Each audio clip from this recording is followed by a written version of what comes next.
You're tuned into the first newscast devoted to the Highland Lakes area. Local team coverage on Tribune Headline News, bringing you the stories you care about now. Hi everyone, I'm Connie Swinney with your headlines. You've tuned into the Picayune TV on Northland Channel 15. We have the latest on the possible fate of an auto theft task force in Burnett County. That story in a moment. But first, officials hope a 3-day ban on selling or using fireworks in the unincorporated areas of Burnett County will be extended by the governor's office until some rain falls.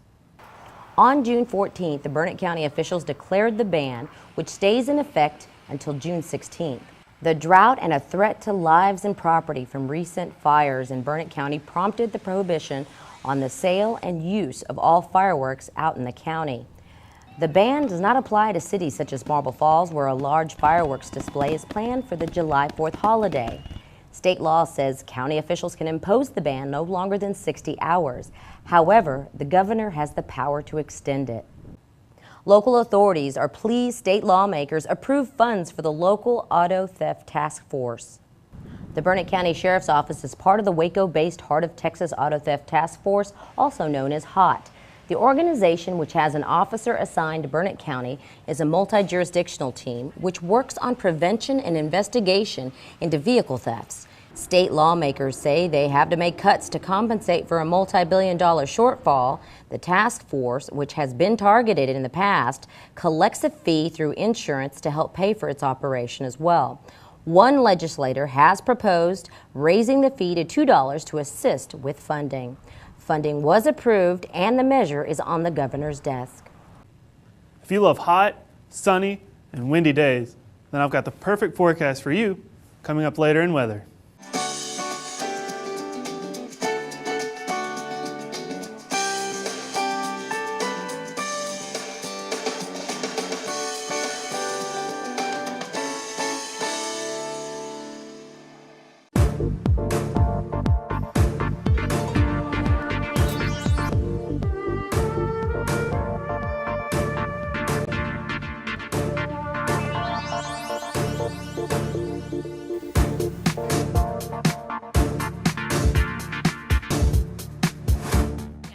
Soapbox Derby, it's our second annual event. We're very excited about it. Last year was a huge success, so we expect a bigger crowd, a much bigger crowd. It goes from Friday till Sunday. Friday begins at 6 p.m. It starts with a show and shine and a parade.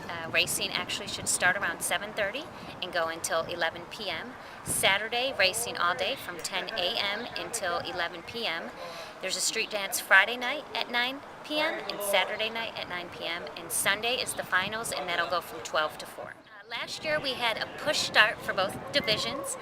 It was very exciting and very fun, but we allowed our racers to vote on whether they wanted to do that again this year or try to do something that might be a little bit more fair.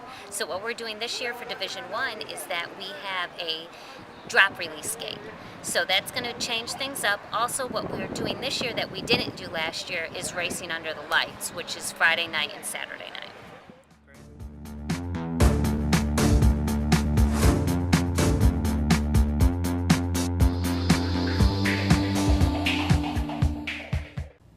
Welcome back. More of the same in your forecast this week. Here's Jared Fields with details. Hello everyone. Once again, we're expecting highs over 100 with hot south winds. You already know the forecast, but I'm going to tell you anyway. Here's our Highland Lakes forecast for Northland 15 and the Picayune TV. Friday, mostly sunny and hot with a high near 102. South wind around 15 with gusts up to 20. Friday night, partly cloudy with a low around 78. South wind between 10 and 15. Saturday, mostly sunny and hot with a high again near 102. South wind around 15 with gusts up to 20. And then Saturday night, partly cloudy skies with a low around 77. Sunday, we've got mostly sunny and hot conditions with a high near 100. South wind between 10 and 15 with gusts up to 20. Sunday night, partly cloudy with a low around 76. Now there's a sign some relief is on the way. Our high might dip below 100 early next week. Enjoy the weekend and tune in Monday to see if this heat wave will continue or if some relief is on the way. For Northland 15 and the Picayune TV, I'm Jared Fields. Our summer tour took another stop. We're going to tell you where and who coming up in sports.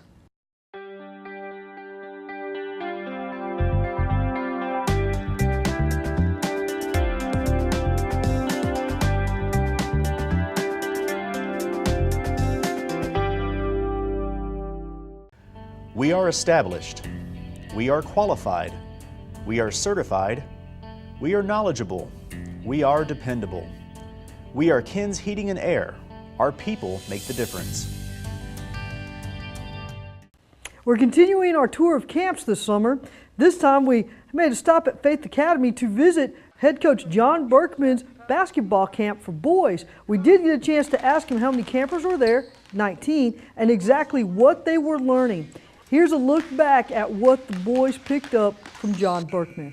In my personal coaching experience, that so many kids forget about the fundamentals. They want to make the big shots, and they want to shoot it from half court and, you know, do all that fancy stuff. What they don't understand is you have to be able to do all the fundamentals first before you can get to any of that kind of stuff. We do want to send out a congratulations to the Marble Falls Mustang All-Star team. This is a team of 10-year-olds and younger. They finished second at the Sandlot tournament over the weekend. The team went 3-2 in that tournament. So this team preparing once again for the sectional tournament that will be played here in about 10 days. That's it for sports. I'm Jennifer Fierro. Connie, back to you. Jennifer, thanks. This next headline is a story we want to share with you that comes to us from dailytrib.com. What happened to the McDonoughs, who live on this stretch of road in Marble Falls, has launched a bizarre police investigation into what appears to be a trespassing case. Mrs. McDonough came home one day to find what she believed to be a family of strangers, 2 adults and some children, eating and visiting in their living room. But before she could question them, the group ran from the house. Dailytrib.com caught up with the perplexed homeowner who told us her story. Go to the website on your screen and check out the recent issue of the Tribune for more. Those were your headlines. Thanks so much for watching. Enjoy your weekend. For the Picayune TV, I'm Connie Swinney.